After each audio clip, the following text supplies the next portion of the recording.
तो hello guys, welcome to the my channel Vignesh hairstyle. तो आज की वीडियो में गाइस हम लोग बात ये करने वाले हैं, जैसे कि देख रहे हो वीडियो में टू साइड हेयर कट है। टू साइड हेयर कट को भी हम लोग प्रॉपर हेयर ड्राई की मदद से सेट करेंगे।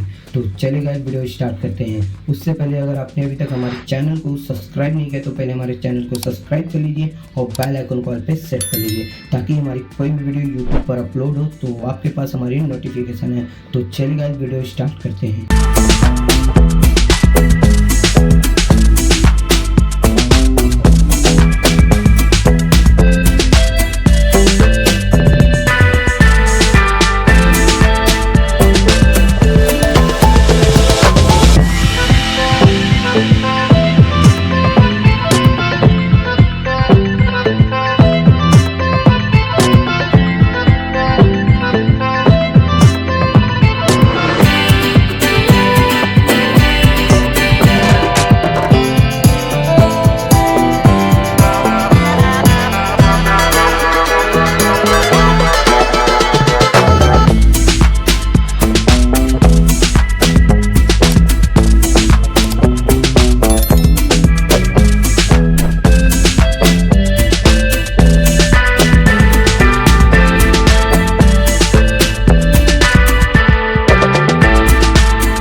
हेलो गाइस, अगर आपको ये वीडियो पसंद आया तो एक लाइक कीजिए और चैनल को हमारे सब्सक्राइब कीजिए और बेल आइकन को ऑल पे सेट कीजिए ताकि हमारी कोई भी वीडियो यूट्यूब पर अपलोड हो तो आपके पास हमारी नोटिफिकेशन जाए सबसे पहले, ताकि आप हमारे वीडियो को देख सकते हो।